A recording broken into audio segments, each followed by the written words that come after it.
시작하는 여러분 이제 수험 공부를 하고 있는데 이 수험 공부는 아니면 이제 최종적으로 합격 아니면 불합격이죠. 그래서 이 수험 공부는 제가 파악하는 감은 이런 감이에요. 일종의 이제 저는 그물짝이라 그러는데 그물. 그러니까 이제 평균 거의 뭐 90점대 도달해야 되거든요. 5과목. 이게 쉬운 일이 결코 아니죠. 근데 그렇다고 또 뭐 미션 임파서블은 또 아니야. 그래서 이제 그물짝인데 결국은 뭐냐면 엉덩이의 힘이야. 얼마나 오래 앉아가지고 얼마나 반복해서 보느냐거든요. 지난 시간에도 말씀드렸다시피 한 번 보고 다 기억하면 또라이라 그랬죠. 지니어스야 그냥. 근데 여러분 지니어스 아니잖아. 아 미안해요. 지니어스 혹시 있나? 그럼 결국은 뭐냐면 노력하는 수밖에 없어요. 한 번 보고 기억을 못해.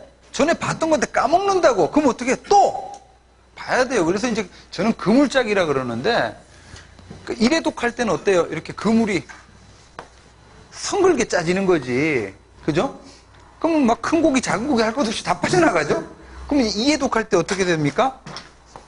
조밀해지는 거예요. 이렇게요. 응? 그 다음에 3회독할 때는 더 조밀해지고 응? 더 조밀해지고 이렇게 그러다 보면 이제 나중에는 아주 피레미 새끼까지 다 건져내는 거죠, 여기서. 이게 이제 어떻게 보면 합격의 경지야. 그래서 나중에 이제 그 합격할 경지를 feel. 느낌 알죠? 어? 느낌으로 어떻게 하냐면 진짜 공부를 열심히 하면요. 내 머릿속이 지식의 양동이라는 느낌 알아요? 양동이에 물이 차는데 어? 시험 전날 이런 느낌으로 시험장 가면 무조건 시험 합격해. 머리에 지식이 찰랑찰랑 차가지고, 가득 차가지고 넘칠 듯 말 듯해요. 이 상태로 가면은 거의 모든 시험 합격해요. 그러니까 시험장 갈 때 조심해야 돼. 엎지르면 안 되잖아. 그리고 그래.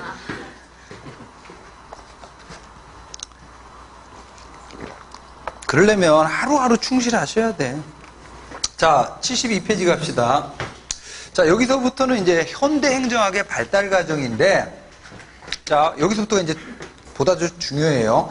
여러분, 그 74페이지에 우리 이미 했어요. 자, 현대행정학은 미국에서 시작이 됐는데, 자, 연도가 1887년. 누구? 우드로 윌슨이 쓴 행정의 연구라는 논문이 현대행정학의 출발점이죠? 그래서 우리가 그 배경도 쭉 설명을 드렸었죠? 역관주의. 자, 그래서 먼저 뭘 볼 거냐 하면 73페이지 보세요. 73페이지에 상단에 미국 행정학 태동의 사상적 배경이라고 해가지고, 자, 이거 좀 중요합니다. 자, 먼저 제퍼슨주의 있어요. 형광펜. 그 다음에 해밀턴주의 형광펜. 그리고 1번하고 2번 서로 반대되는 화살 표시해 주세요. 이것도 이제 그 상식인데 여러분들 그 미국이란 나라는 이 청교도들이 영국의 이 어떤 박해를 피해가지고 이 신대륙에 가서 만든 나라예요. 만든 나라. 영국과의 어떤 전쟁, 독립전쟁을 치르면서 이 만든 나라인데, 그래서 이제 미국 초기에, 미국의 일대 대통령이 누굽니까? 그건 알잖아. 미국의 일대 대통령. 그래서 이제 미국이 1776년에 이제 독립선언을 하면서 독립전쟁을 치르죠. 그 다음에 승리한 다음에 1789년에 이제 미국이라는 나라가 만들어져요. 일대 대통령이 이제 조지 워싱턴이지. 그래서 이제 이 미국 초기에 사상가들이 막 등장을 하는데 과연 이 미국이란 나라 정부를 어떻게 운영해야 되느냐. 이때 이제 미국의 대표적인 정치적 파벌이 둘이 있었어요. 오늘날은 민주당 공화당이지만 이때는 제퍼슨 당하고 해밀턴 당으로 이렇게 나눴었어요. 그래서 이제 이제 미국 일대 대통령 조지 워싱턴 때 이제 그러니까 외교부 장관, 그러니까 국무부 장관을 했던 사람이 제퍼슨이고 토마스 제퍼슨. 그리고 이제 재무부 장관을 했던 사람이 해밀턴이에요. 둘이 정치적인 라이벌이에요. 정치적인 라이벌. 자, 그래서 먼저 보실 게 제퍼슨주의인데, 자, 제퍼슨주의를 뭐라고도 하냐면 자유주의 또는 반연방주의라 그래요. 그러니까 이 제퍼슨은 자, 기본적으로 뭐냐 이런 겁니다. 지금 미국이란 나라가 미국은 원래 미국의 명칭이 뭡니까? 유나이티드 스테이츠죠. 이 스테이츠가 뭘 뜻해요? 주를 말해요, 주. 그러니까 미국의 출발은 주야, 주. 주가 모여가지고 연방을 만든 거예요. 그래서 합친 거야. 근데 이제 주를 능가하는 연방이라는 존재가 생겼죠. 그러면 이제 이 연방 정부의 권한을 어떻게 규정해야 되느냐? 그 미국은 여러분 나중에 이제 지방자치 할 때도 나올 건데 어떻게 보면 미국은요 주가 국가라고 생각하시면 돼요. 주가. 그래서 미국은 각 주마다 50개 주마다 헌법이 있어요. 그러니까 대법원도 있고 주의회도 있고. 근데 이제 주를 능가하는 연방이라는 존재를 만들었는데, 근데 이제 이러다 보면 상대적으로 연방의 존재가 연방이라는 존재, 연방 정부라는 존재가 생겼고, 연방 정부에 힘이 쏠리게 되면 상대적으로 누가 위축이 돼요? 주의 권한이 위축이 되겠죠. 그래서 이제 이 제퍼슨은 이제 연방 정부의 권한 강화보다는 국가 권력이 커지면 개인의 자유가 위축이 되죠. 그죠? 그래서 자유주의, 개인의 자유를 주장하고 연방 정부의 권한보다는 주나 지방 정부의 자치권, 주권을 중시한. 그래서 이제 이거를 반연방주의라고 그래요. 그래서 이제 제퍼슨이 한 말이 이런 말이 있죠. 자, 최소의 행정이 뭐다? 최선의 정부다. 그래서 정부가 작으면 작을수록 좋다라고 본 거고, 자, 반대편에 있던 이제 인물이 해밀턴주의예요. 해밀턴주의. 해밀턴주의를 연방주의라 그러는데, 이제 연방정부가 만들어졌죠. 그래서 연방정부, 중앙정부의 적극적인 역할을 통해서 행정의 유효성을 지향을 해야 된다. 뭐, 이런 서로 반대되는. 이건 이제 미국 그 역사에 나오는 일화인데, 제퍼슨은 이제 미국, 그 다음에 이제 미국 3대 대통령이 돼요. 이 사람도 미국 지폐 인물이죠. 2달러인가? 제퍼슨이? 2달러, 행운. 그 인물이고, 해밀턴은 이 사람이 이제 좀 빨리 죽거든요. 근데 죽는 이유가 결투에서 져요. 이때만 하더라도 오케이 목장에 결투가 있었다니까. 그래갖고 이제 이 해밀턴파하고 제퍼슨파 간에 이제 트러블이 있었는데 그 과정에서 이제 결투하는 과정에서 총 맞고. 그래서 지금 뉴욕에 가면 그 해밀턴 그 묘지도 있다 그러던데. 가보지는 않아서 모르겠는데. 하여간 이제 제퍼슨 해밀턴은 굉장히 미국에서 유명한 인물입니다. 자, 이것도 최근에 시험 문제 나왔었어요. 자, 그러면 자, 이렇게 이제 제퍼슨주의, 해밀턴주의. 자, 그리고 이제 네 번째로 뭐 있었어요? 우리 지난 시간에 봤던 잭슨주의, 역관주의가 있었죠. 자, 그러면 4번 밑에 자, 녹색 십자가 찾았습니까? 자, 거기 그 문장. 자, 미국이 건국이 되고 한 세기는 100년이죠. 그러면 1789년이면 18세기 말이죠. 그 다음에 18세기 후반. 그리고 이제 우리 1883년 펜들턴 액트다 그러면 19세기 후반이죠. 자, 이 시기, 이 기간 동안 미국이 건국이 되고 한 세기 동안을 표현하는 건데, 자, 한 세기 동안 미국의 정치체제는 자유주의를 상징하는 제퍼슨주의하고 민주주의를 상징하는 잭슨주의가 미국의 정치를 지배했어요. 그래서 이거를 뭐라고 표현합니까? 잭슨 철학이라고 표현해요. 자, 그러면 보세요. 제퍼슨주의에 근거해서 강한 정부, 소박한 정부. 소박한 정부. 그 다음에 잭슨주의에 근거해서 프로페셔널리즘이 아니라 아마추어가 행정을 지배했지. 그래서 두 번째 줄 단순하고 소박한 정부에서 아마추어리즘과 공직 순환이 19세기를 지배한 거야. 자, 그러나 네모. 그러나 자, 19세기 후반이 되면서 양상이 달라지죠? 여러분 19세기 후반이 되면 미국 사회가 어떤 사회로 바뀌죠? 산업사회로 바뀌어버리지. 그래서 19세기 후반에 접어들면서 급격한 산업화와 도시화로 정부의 역할이 커지고 행정도 이제 뭘 갖춰야 돼요? 전문성을 갖춰야 되죠. 그러면서 이제 기존 시스템에 문제가 발생해요. 이게 바로 현대행정학의 등장 배경이기도 해요. 자, 그래서 73페이지 가운데 있는 박스를 보세요. 자, 가운데 있는 박스. 자, 요거를 칠판에 다시 좀 표시하면, 여러분, 미국에서 시작된 최초의 행정학을 뭐라고 표현하냐 하면, 고전이라는 말을 붙여요. 반드시. 그래서, 고전파 행정학 또는 고전 행정학이라고 표현하는데,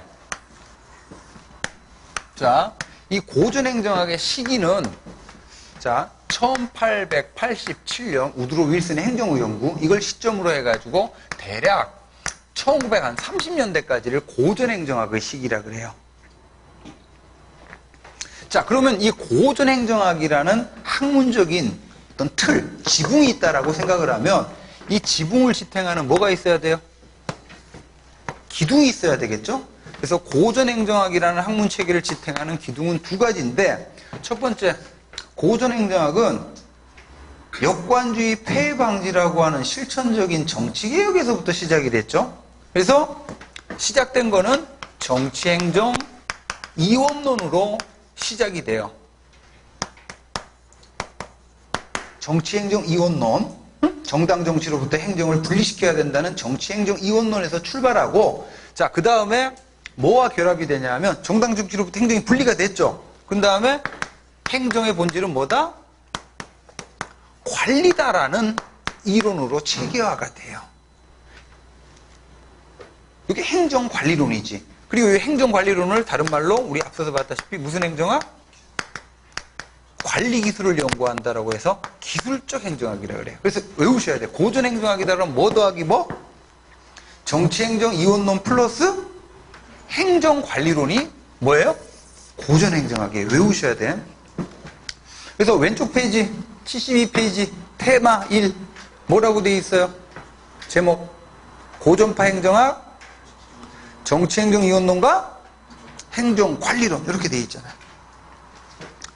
자, 그러면 넘겨보시면 74페이지 우리 아까 배경은 지난 시간에 했고 성립 배경은 자 먼저 이 정치행정이원론을 볼 건데 정치행정이원론 하면 뭐 반드시 기억해야 될 사람이 우드로 윌슨이죠. 우드로 윌슨. 그래서 행정연구란 책에서 동그라미 1번 정당 정치로부터 행정을 분리시켜야 된다. 그 다음에 동그라미 2번 분리된 행정의 본질은 가치 중립적인 정책 집행을 위한 관리와 경영이다. 전문적이고 기술적인 영역이다. 라고 규정을 하게 되죠. 자, 그 다음에 2번. 자, 이 정치행정이원론을 보다 체계화한 인물이 있어요. 군노 줄쳐두시고 군노.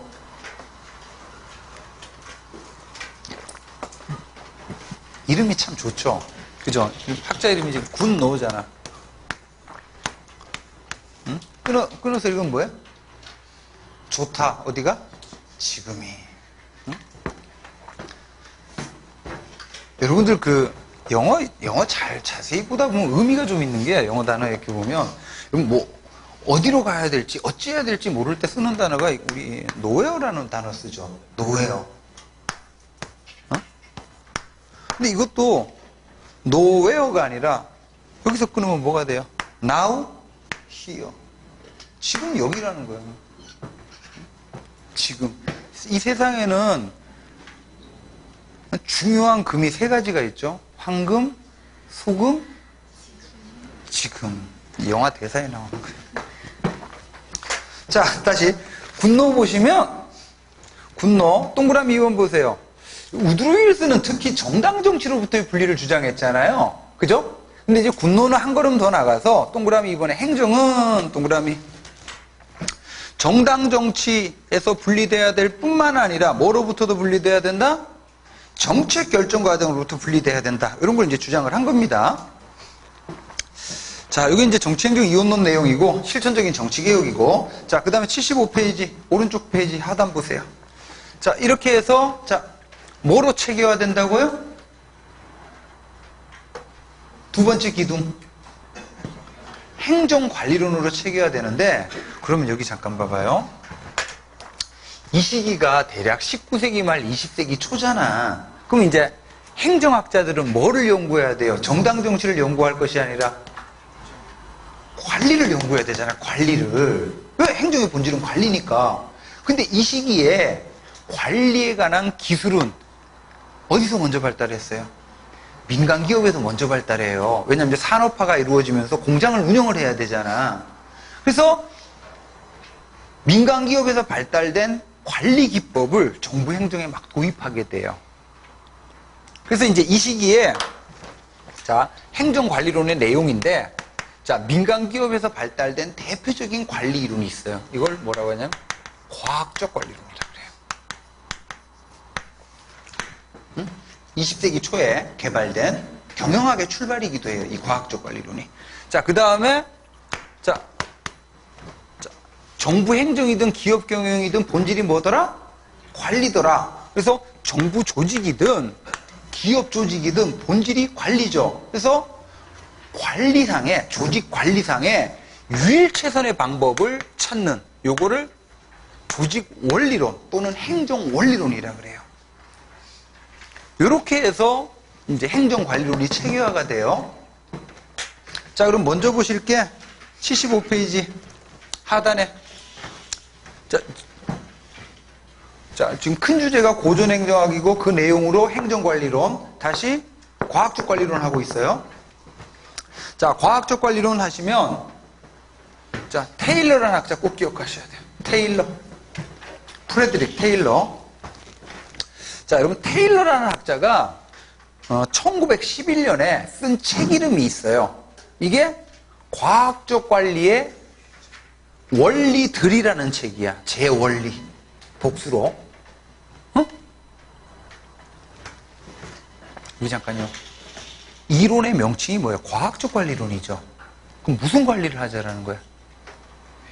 과학적 관리를 하자는 거죠. 과학적 관리. 그러면 과학적 관리의 반대말은 뭘까요? 뭐긴 뭐야? 비과학적 관리지. 그러면 테일러가 과학적 관리론을 주장하기 이전에는 조직 관리가 어땠다는 얘기예요? 엉망이었다는 얘기예요. 엉망. 여러분 미국 이 테일러라는 사람이 유학 공장의 노동자 출신이거든요. 그러니까 미국은 유럽에 비해서 산업화가 늦었잖아요. 19세기 후반이 본격적인 산업화거든요. 그래서 막 여기저기서 공장이 만들어져 가지고 직원을 채용해 가지고 작업을 하는데 조직 관리가 엉망이다라는 거야. 그래서 과학적 관리를 하면 관리의 목적은 능률이죠. 주먹구구식 관리를 하기보다는 과학적 관리를 하면 현재 10명의 노동자를 채용해서 하루 8시간 일하는데 물건을 100개밖에 못 만들어요. 근데 과학적 관리를 하면 10명의 노동자 채용해서 하루 8시간 일해가지고 200개, 300개를 만들 수 있을 텐데 이렇게 해가지고 체계화한 이론이 테일러의 과학적 관리론이에요. 자, 그래서 개념 좀 봅시다. 자, 잠깐만. 미안해요. 거기 테일러의 과학적 관리론 이렇게 한 다음에 테일러가 쓴 책 이름이 뭐라고? 과학적 관리의 제원리인데 얘가 시기가 언제입니까? 1911년이라고 돼 있는데 정확하게 연도까지는 알 필요는 없고 대략 여러분들 관념상 1910년대는 뭐의 시기다라는 점?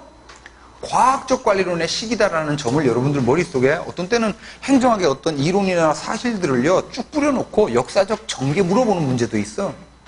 근데 공부를 하면 자연스럽게 이제 머릿속에 습득이 되지만 의도적으로 대략적인 시기는 좀 각인해야 될 필요가 있어요.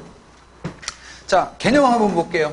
첫 번째 줄 20세기 초 주먹구구식 기업 경영의 합리화, 능률화를 위해 자, 그 다음부터 문장을 줄을 한번 쳐보세요. 시간과 동작 연구와 같은 과학적인 관찰 분석을 통해 다음에 끊으세요.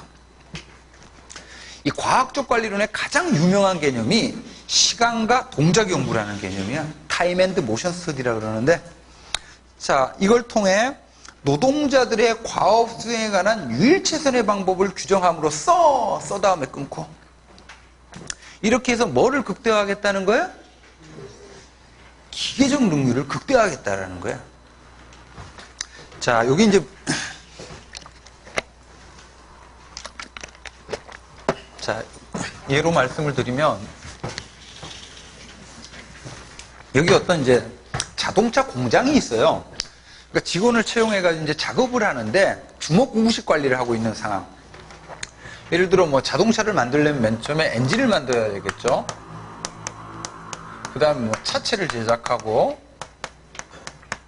그다음 뭐 타이어도 부착을 해야 되겠죠. 이런 이제 일련의 공정이 있는데, 자, 지금 100명의 노동자가 있어요. 근데 이제 과학적 관리론을 하기 전에는 주먹구구식 관리야. 그냥 100명이 우르르 몰려가지고 뭘 해요? 엔진 제작 업무를 해. 또 이게 끝나면 우르르 몰려가지고 차체 제작 업무를 하고, 또 이게 끝나면 우르르 몰려가지고 타이어 부착 작업을 해야 되는데 타이어가 없어. 다 놀아. 지금 조직 관리가 어때요? 굉장히 중구난방이고 산만하고 엉망이죠. 그죠?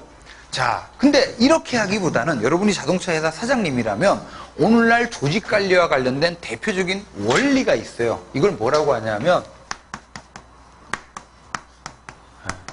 분업의 원리라고 그래요. 분업을 시키는 거지. 이 100명의 노동자 가운데 엔진에 대해서 전문성이 있고 경력이 있는 친구는 엔진 제작반에 배치해가지고 하루 종일 어떤 일만 하도록 하는 거예요? 엔진 제작 업무만 하도록 하는 거죠. 이게 분업의 원리예요. 또 100명의 노동자 가운데 타이어에 대해서 경력이 있고 전문성이 있어. 그러면 얘는 타이어 부착반에 배치를 해가지고 오로지 어떤 업무만 해요? 타이어 부착 업무만 하도록 하는 거죠. 응? 자, 여러분 이제 미리 잠깐 말씀드리면 나중에 이제 조직 이론을 공부할 거거든요.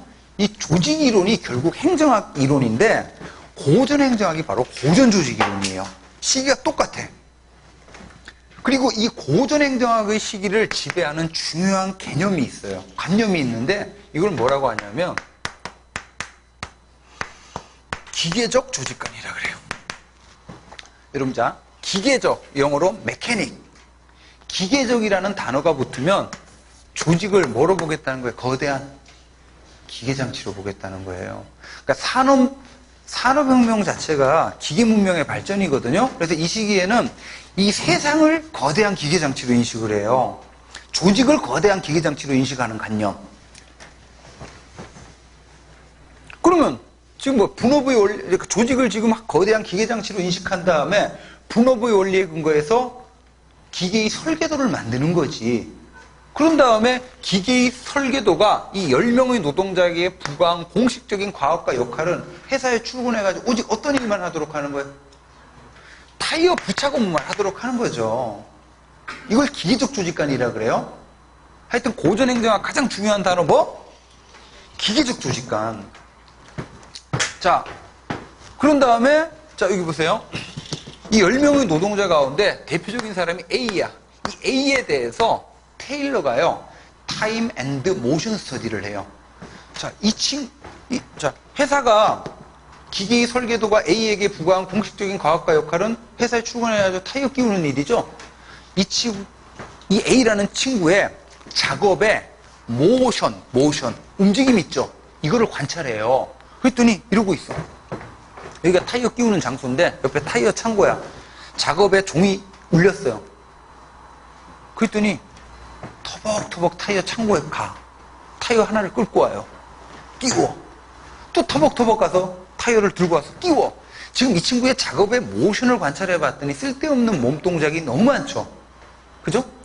그러면 타이어 부착 작업을 하는데 최적의 몸 동작이 뭐냐? 이걸 연구를 해요.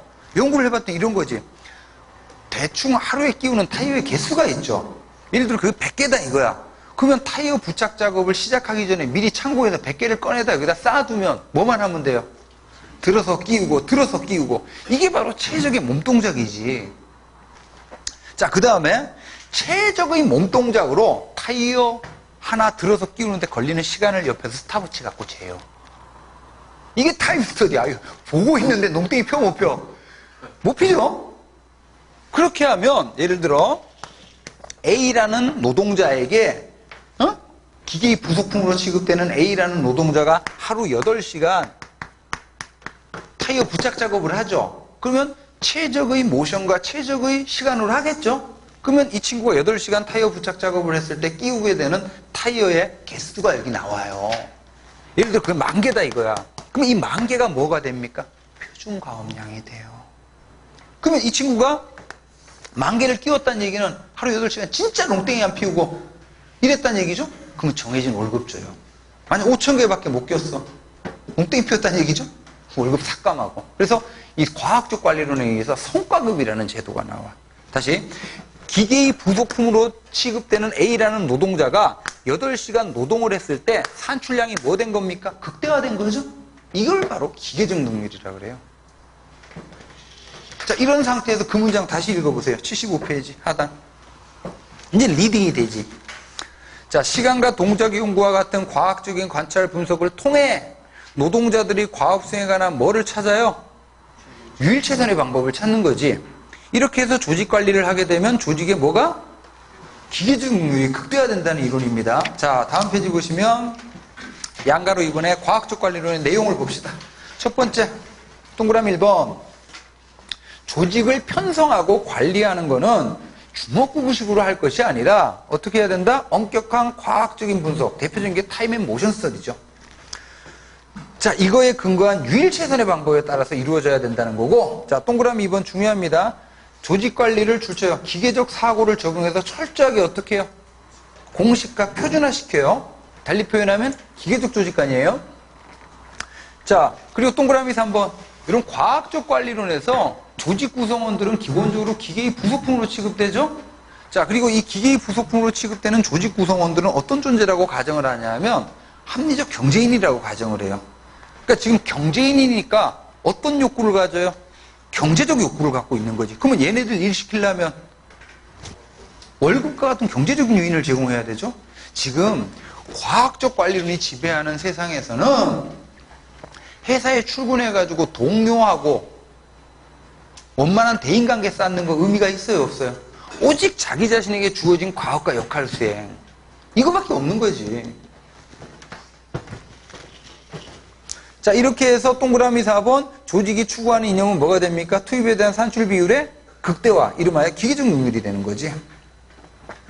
여러분, 이제 이 테일러가 1910년대 이 과학적 관리론을 이제 개발하면서 이게 획기적이거든요. 그래서 1910년대, 20년대는 미국의 거의 모든 기업들이 과학적 관리론을 도입을 해요. 자, 그러다 보니까 과학적 관리론의 가장 큰 문제점, 한계점, 동그라미 1번. 조직과 조직 구성원을 뭐? 기계화, 도구화 시키더라는 거. 인간성 상실을 가져오더라는 거예요.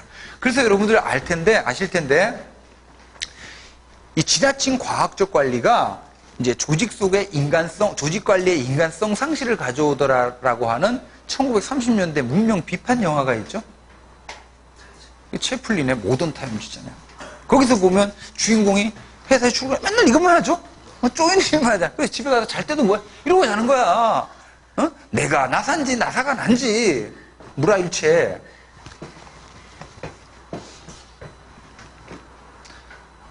자, 그리고 동그라미 2번. 이런 과학적 관리론은 오직 어떤 측면만을 강조해요? 공식적인 과업 역할. 그죠? 근데 여러분, 회사는 내가 회사에서 수행해야 되는 공식적인 과업과 역할도 있지만 회사에서 동료와 상사와 부하 간에 형성되는 인간관계라는 게 있죠. 그 과정에서 친목회, 향후회, 동창회, 동호회 이런 이제 비공식적인 측면들이 철저하게 여기서 어떻게 돼요? 무시가 돼버려요. 그래서 조직 내에서 자생하는 비공식적 집단에 대한 관리를 경시하게 되고, 자, 동그라미 3번. 자, 폐쇄체제 관점 체크.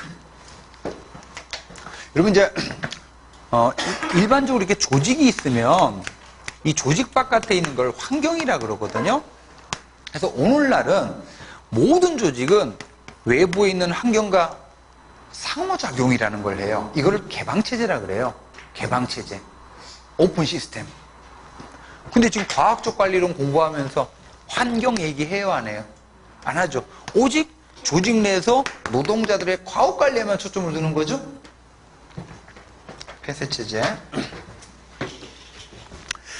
자, 어쨌거나 저쨌거나, 자, 여기 이제 민간기업 이전에 주먹구구식 관리보다는 낫지, 어쨌거나, 그죠? 그래서 이제 이 민간기업에서 이 과학적 관리론이 돌풍을 일으키면서 이 과학적 관리론이 정부 행정에도 도입이 돼요.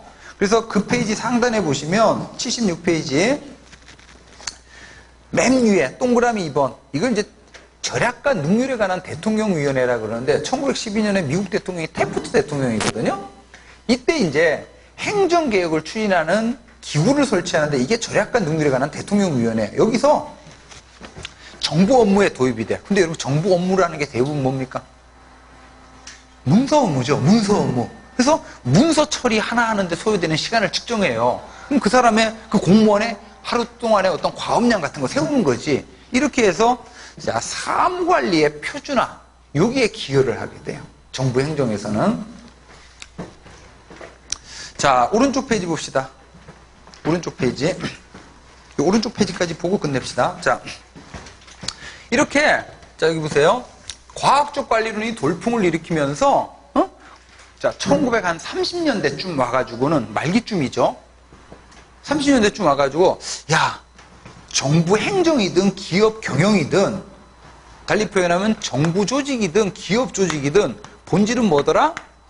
관리다라는 거죠. 그래서 조직 관리를 함에 있어서 적용되는 원리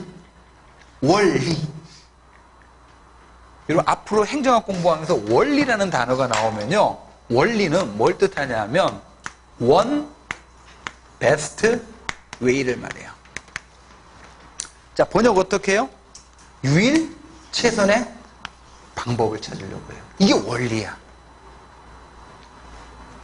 원리. 자, 그러면 way, 방법이죠. 뭐에 관한? 조직 관리에 관한. 이 원리는 정부 조직, 기업 조직 구분해요, 안 해요? 안 하고. 이때는요, 행정학자가 바로 뭐예요? 경영학자예요. 정부 조직이든 기업 조직이든 본질이 뭐니까?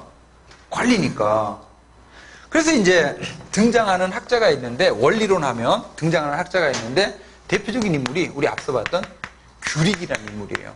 또 규릭하면 따라오는 인물이 있다 그랬죠? 어윅. 그래서 규릭과 어윅이라는 학자들이 중심이 돼서 자 조직을 관리하는 데 적용되는 유일최선의 방법 이런 게 있다는 거죠. 여기 봤다시피 모든 조직은 일단 뭐 해야 된다? 분업을 해야 된다. 분업의 원리. 또 분업을 한 다음에 분업된 단위들을 조직의 목표 달성에 효과적으로 기하도록 서로 뭐 해줘야 돼요? 묶어줘야 되겠죠? 이걸 조정의 원리라고 그래요. 그리고 조정의 수단으로 계층제의 원리 같은 이런 원리들을 제시를 해요. 이 자세한 내용은 조직이론 공부할 때 할 겁니다. 자, 그래서 오른쪽 페이지 보세요. 3번. 자, 조직 관리론이라고도 하는데, 자, 구체적으로 표현하면 행정 원리론이고 조직 원리론이에요. 초점은 어디에 있어요? 원리에 있어, 원리. 원리. 자, 그래서 동그라미 1번 보세요. 정치행정이원론에 의거하여 행정을 관리 영역으로 규정한 후, 고전파 행정학은 네모. 지금 동그라미 1번 문장의 주어는 누구예요? 고전파 행정학은이 주어지. 자, 과학적 관리론의 과학주의 신념. 여러분, 자, 과학주의 신념이라는 단어가 나오는데 타임 앤 모션 스터디와 같은 과학적인 방법을 통해서 원리를 발견할 수 있겠구나라는 가능성을 과학적 관리론이 제시를 한 거죠. 자, 이런 신념하에 두 번째 줄끝 부분 공조직이든 사조직이든 정부 조직이든 기업 조직이든 모두에 공통적으로 적용될 수 있는 관리상의 유일최선의 방법 이게 바로 원리죠. 이걸 도입하려고 한 거예요. 자, 그래서 양가로 2번 조직관리론의 내용이다. 그러면 크게 분업의 원리와 조정의 원리론은 아니에요. 자, 내용은 조직이론에서 공부할 거고 자, 원리론 하면 꼭 기억해야 될 사람이 동그라미 3번에 누구요? 규릭과 어윅이라는 학자예요. 규릭과 어윅. 그래서 이 규릭과 어윅이라는 학자가 1937년도에 행정과학 논문집이라는 책을 쓰게 되는데 이 책이 고전파 정통행정학 이거를 집대성했다라고 평가를 받아요. 그래서 이제 여기서 자 이제 조직 연구를 통해서 기납적으로 얻어지는 일종의 보편적인 원리로 뭐 각종 명령, 통일의 원리, 통솔범위, 분업의 원리, 조정의 원리 이런 원리들을 제시를 해요. 자, 이게 고전행정학입니다. 이게 고전행정학. 자, 근데 양가로 3번 보시면 고전행정학에 대한 비판에다가 네모.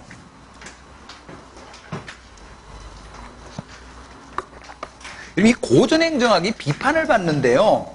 자, 이 비판의 요지는 누구냐면 동그라미 2번 사이몬이에요. 사이몬. 여러분, 우리 사이몬 언제 했었죠? 우리 지난 시간에 사이몬 하면 뭐 떠올려야 된다 그랬죠? 행태론, 행태주의. 그리고 여기서는 뭘 주장한다 그랬죠? 뭐가 돼야 된다? 과학이 돼야 된다라고 주장했대요. 과학? 과학으로서 행정학. 자, 그러면서 과학이라는 두 글자는 네 글자로 바꾸면 뭐라 그랬어요? 실증주의라 그랬죠? 실증주의. 실증주의 있는 그대로를 증명을 해야 돼. 다시 진정한 의미의 과학은 네 글자로 뭐예요? 실증주의를 말해요. 자, 여기 잠깐 보세요. 이 지금 규리과 어휘기 주장한 이 원리, 원리, 이 원리라는 말 앞에다가 원리라는 말 앞에다가 과학적이라는 단어를 수식어로 넣을 수 있거든요. 다시, 그럼 고전행정학은 좀 전에 봤다시피 과학주의 신념에 근거했다 그랬죠. 이 얘기는 과학적인 원리를 발견해야 된다라고 주장을 한 거야. 근데 과학적이었을까? 그렇지 않을까? 과학적이지를 못해요. 과학적 원리를 발견해야 된다라고 주장을 했는데 과학적이지는 못해. 이게 무슨 얘기냐면 진정한 의미의 과학은요, 논리 실증주의거든요. 사이몬은 엄격한 과학주의자야. 그러면 규리과 어휘기 조직을 편성하고 관리할 때는 분업을 시켜야 된다, 조정의 원리를 적용해야 된다라고 주장을 했는데 사이몬이 가만히 봤더니 이들이 주장한 원리가 논리 실증주의적인 검증을 거쳐서 도출된 게 아니더라는 거예요. 그냥 규리과 어휘기 자다 말고 일어나가지고 분업을 시켜야 된다, 원리를 적용해야 된다, 이런 주장을 했더라는 거예요. 다시, 진정한 의미의 과학은요, 방법이 과학적이어야 돼요. 방법이. 논리 실증주의라는 방법을 거쳐야 되는데 그러지를 못했다라는 거지. 그래서 사이몬의 눈에 보기에는 규리과 어휘기 주장한 이런 원리들이요, 기껏해야 격언이나 속담, 프라버브 정도에 불과하더라는 거지. 여러분, 우리 주변에 속담들 많죠. 아는 것이 힘이다 라는 속담 있죠.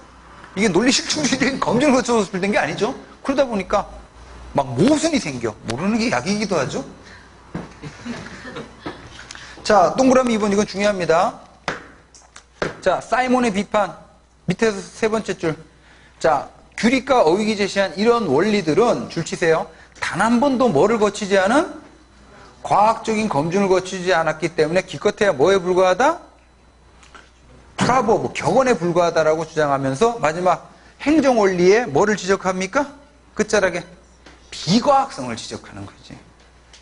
다시 정리하면, 여러분, 고전행정학의 특징, 과학성 하면 OX, X지. 그러니까 고전행정학자들은 과학적 원리를 발견해야 된다라고 주장을 했고 과학주의 신념에는 근거했지만 방법이 과학적이지를 못했다는 얘기죠. 이게 포인트예요. 자, 그래서 그 다음 페이지 78페이지 보시면 78페이지 보시면 그 읽을 거리 있죠. 이거 학생들이 많이 질문하는 내용이야. 그래서 아예 제가 이렇게 그 읽을 거리, 고전행정학은 학문적 성격은 과학성이다, 물음표를 달아놨죠. 이거 한번 읽어보세요. 자, 그래서 오늘 여기까지 할 거고 다음 시간에, 그리고 고전행정학이 끝났어요. 그럼 그 다음에 오는 건 뭐겠어요? 신고전이지. 신고전 행정학. 그래서 여러분 거기 테마 2라고 돼 있죠. 자, 고전행정학에 대한 반발기에다가 형광펜으로 네모, 반발기에다가 형광펜으로 네모하시고 위로 끄집어 올려가지고 반발기에다 네모하시고 신고전 행정학 이렇게 쓰세요. 신고전 행정학. 그리고 이제 이 신고전 행정학은 시기가 한 1930년대에서부터 한 1950년대, 요 시기가 신고전 행정학이야. 근데 자, 이 신고전 행정학의 내용은 기본적으로 뭐에 대한 비판, 반발이에요? 이 고전 행정학에 대한 반발이야. 그래서 먼저 자, 제목 중심을 보시면 여러분, 고전 행정학의 첫 번째 기둥이 뭐였어요? 정치행정 이원론이죠? 근데 1930년대쯤에 이거 비판하면서 뭐 나와요? 정치행정 이론론 나오죠? 그 다음에 고전 행정학의 대표적인 조직 이론이 과학적 관리 이론이죠. 이거 비판하면서 1930년대 뭐가 나오냐면 인간관계론이라는 게 나와요. 그 다음에 자 원리를 누가 비판했어요 아까? 사이몬이 비판했죠. 그러면서 1940년대쯤에 사이몬의 뭐 나옵니까? 행태론이 나와요. 그래서 이게 바로 지금 노란색으로 쓴 게 다 뭐예요? 고전 행정학이 아니고 신고전 행정학까지. 여러분 잠깐 제가 지금 이렇게 나눈 거는 고전, 그 다음에 신고전, 그 다음에 신고전이 끝나면 현대행정학 이렇게 3단계로 행정학의 계보를 나눴을 때고 이거는 정치행정 이론론, 이원론 구분하고는 별개의 구분 기준이죠. 그죠? 아니 지금 봐봐요. 지금 노란색이 신고전 행정학이라고 했죠. 신고전 행정학에 정치행정 이론론도 있고 사이몬의 행태주의도 있는데 사이몬의 행태주의는 다시 뭐예요? 정치행정 제2원론이잖아. 그러니까 어떤 이론을 구분할 때 기준을 정확하게 알아야 돼요. 정치행정 관계론으로 나누는 게 아니고 지금 큰 덩어리로 행정학의 발달 계보를 고전, 신고전, 현대 이렇게 나누는 거죠. 그죠? 응? 그래서 여러분 여기는 자 그래서 여러분 79페이지 제목 다시 봐봐요. 자 신고전 행정학에 다음에 첫 번째 뭐 들어가요? 정치행정 이론론. 그 다음에 두 번째 행태론 나오고 세 번째 넘기시면 인간관계론 나오죠. 그런 다음에 그 81페이지 보시면 하단의 표. 자, 고전 행정학의 대표적인 조직 이론이 과학적 관리론입니다. 신고전 행정학의 대표적인 조직 이론이 인간관계론인데 이거 비교하는 문제. 그래서 그 표 밑에다가 몇 페이지를 써두시냐 하면 표 밑에다가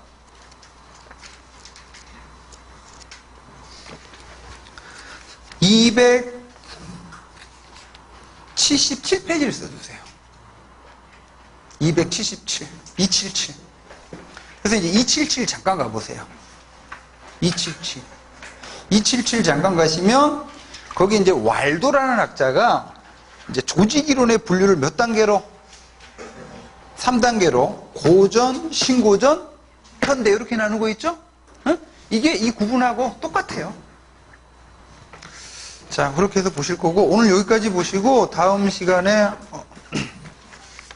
이제 신고전 행정학 그러니까 79페이지부터 해가지고 다음 시간에 최대한 해가지고 행정학 이론 파트는 다 마칠 수 있도록 이렇게 하겠습니다.